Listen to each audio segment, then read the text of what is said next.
child. It's like looking at the shape of my heart. The doctors called it myocardial chordophobia. Mine is an especially unusual case. I have pictures. Care to see Heartman's heart-shaped heart?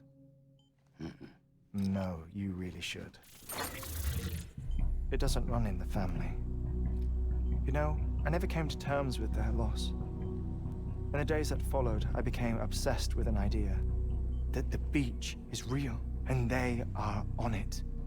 I would induce cardiac arrest, 3 minutes at a time, and search for them, day after day after day.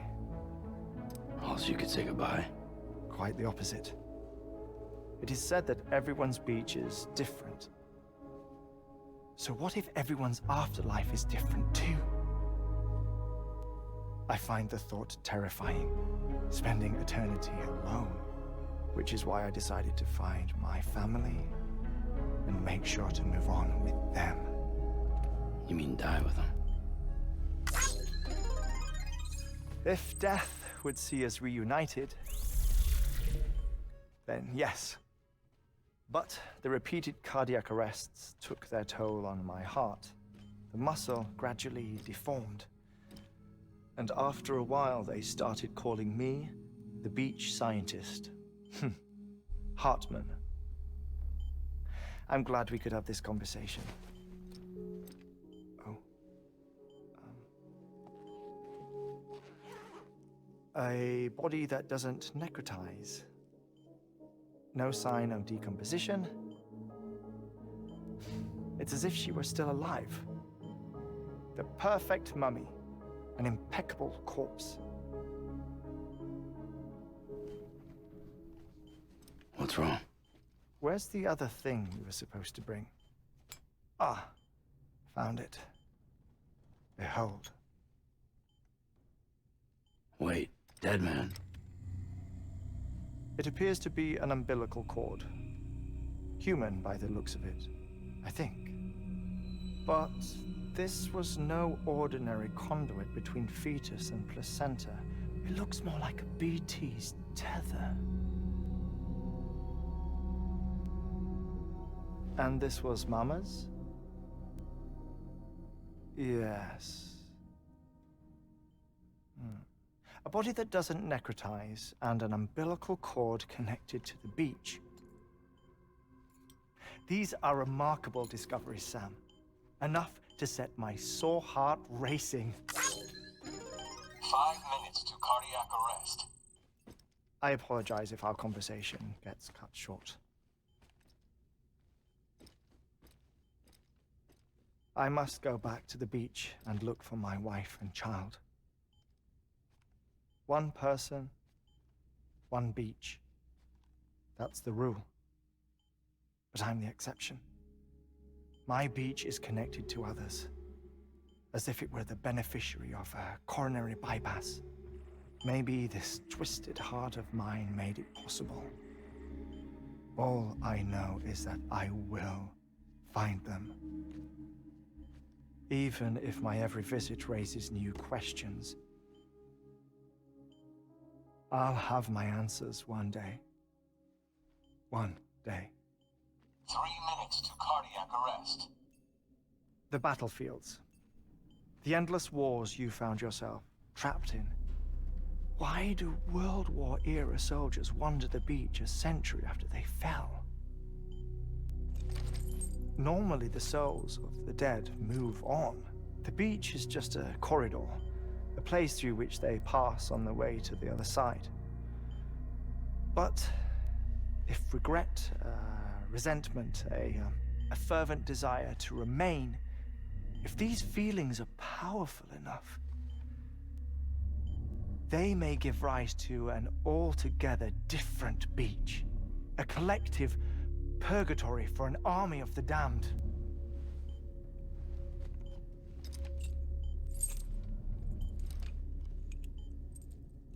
Clifford Unger. His misery and hatred, combined with your BB acting as some sort of catalyst, have brought these battlefields to our world. 2 minutes minutes to cardiac arrest. Please proceed to a safe location. It's just a theory. You think Higgs is pulling the strings? Pulling all their strings? Ensure you are in a stable position. I don't know. But evidence does suggest that Higgs brought them here. 1 minute remaining. Please hold on to something secure. Oh, before I forget, I have a favor to ask. Activating lab security measures. Could you just relax until I come back? Time stops on the beach, but not in the scene. Rest assured, it'll only feel like 3 minutes to you. We'll continue this shortly. 5, 4, 3, 2, 1.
Administering shock.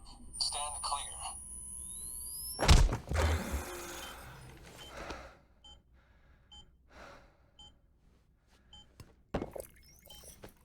No luck. Visit 218,550.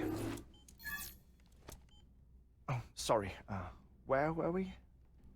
I may be used to the 21-minute cycle, but for a first-time face-to-face meeting, there's just too much to cover in one go-around. Can't be easy living like this. Yes. And no. Now that I'm acclimated to it, it isn't especially, onerous. Defecation, ablution, nutrition.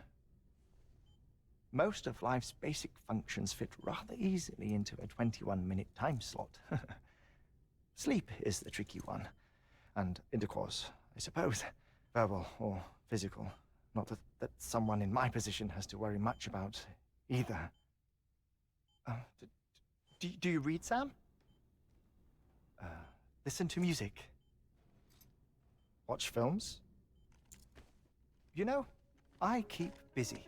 I have a collection of music, television shows, some very interesting short films, and stories. Everything consumable within a 21-minute window. All from before the Death Stranding, of course. But honestly, the 21 minutes I spend here, all downtime, nothing more. Time spent waiting to go back to the search. My body may be present, but my soul is on the beach. I'm already dead.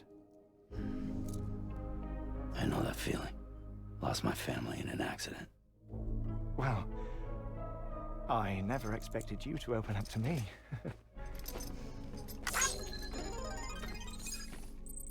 As it happens, I've read about your circumstances. I lost my family in an accident, too.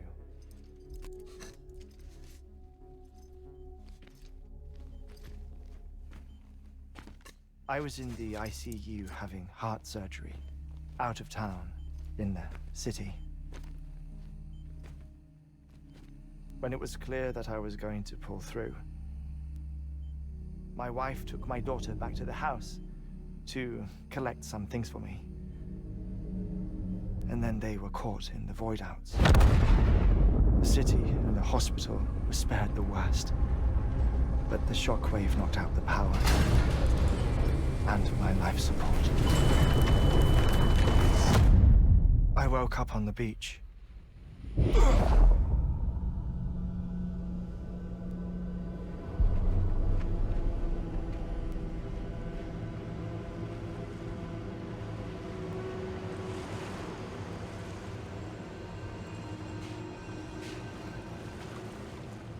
The people who died in the two void outs were there.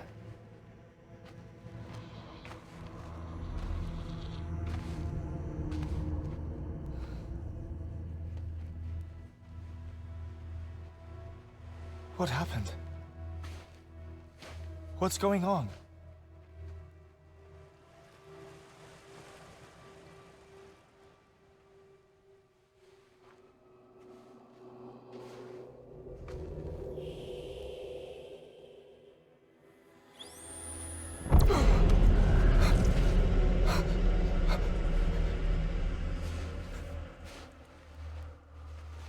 I saw my wife and my daughter in the procession. Hey! It's me!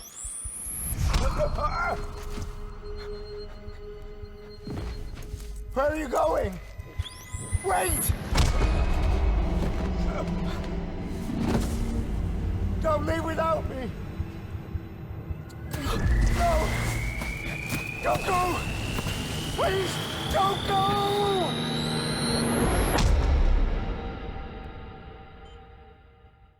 The ICU's backup generator kicked in, and I was brought back to life by the defibrillator. Exactly 21 minutes after my heart had stopped. And that was the last time I saw my family. It's my damned heart's fault that we were torn apart, but it's also the reason I'll see them again someday. It defines me. I am Heartman.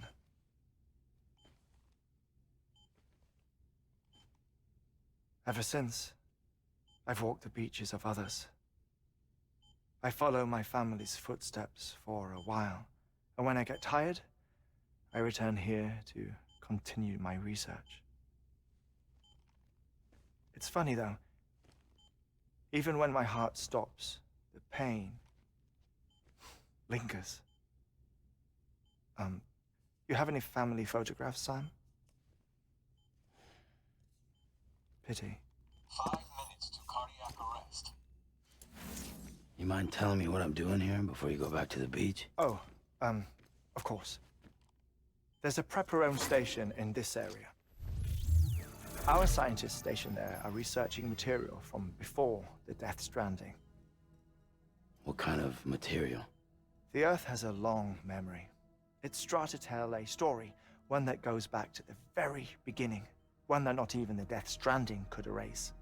The scientists are all colleagues of mine from the earlier expedition. I'd like you to bring them onto the chiral network. Amelie proposed we establish our research posts along this belt. Despite a worldwide search, this is the only area known to contain fossils from the late Cretaceous period, when the dinosaurs died out. The assumption being that the last ones lived here, and here alone. You see, hiding in the Earth then are memories of a major mass extinction. Clues that could tell us how to survive our predicament.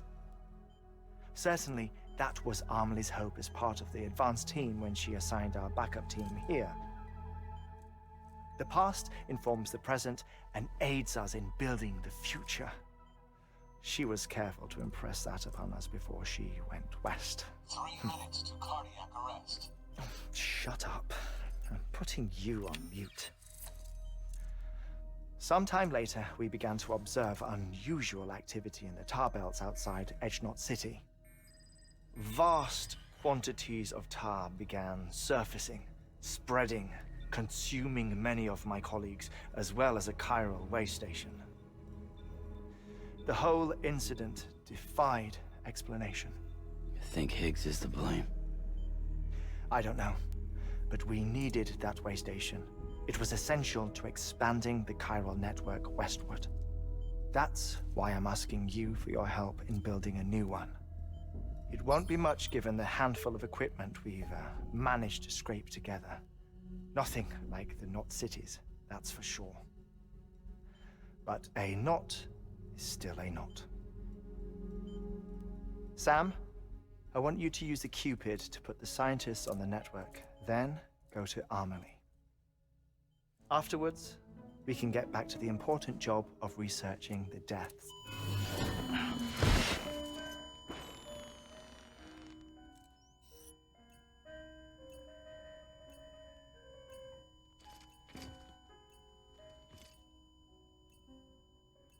Don't worry about him, Sam. The air mat floor absorbs the impact.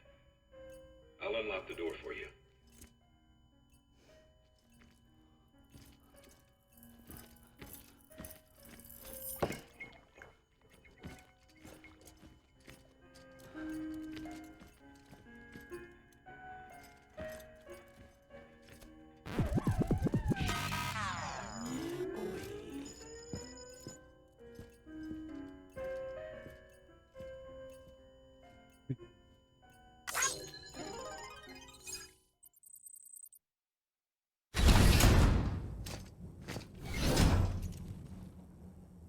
Don't duck me. Sam, you heard him. You can grab the order at a delivery terminal.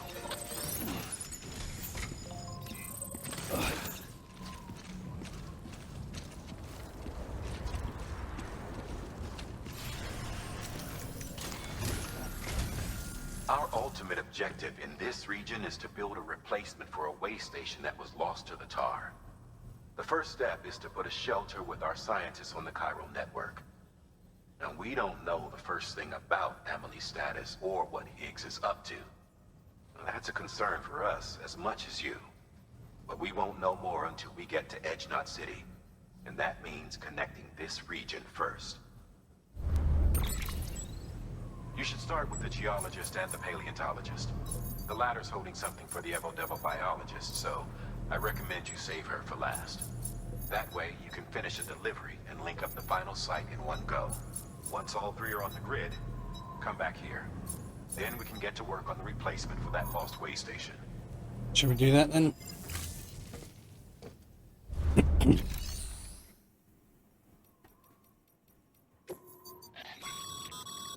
Thermal pad. Indispensable gear for cold weather operations. Especially useful when traversing snow-capped mountains.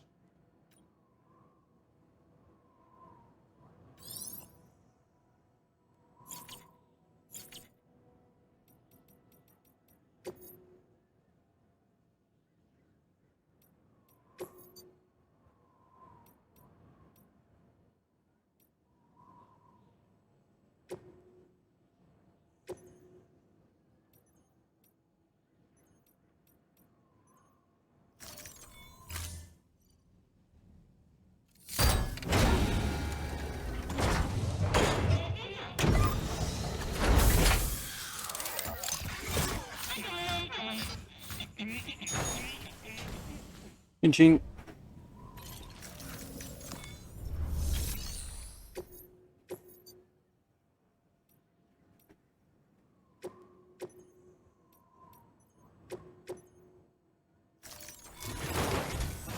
A geologist of ours has been studying fossils as part of his research into prehistoric extinction events.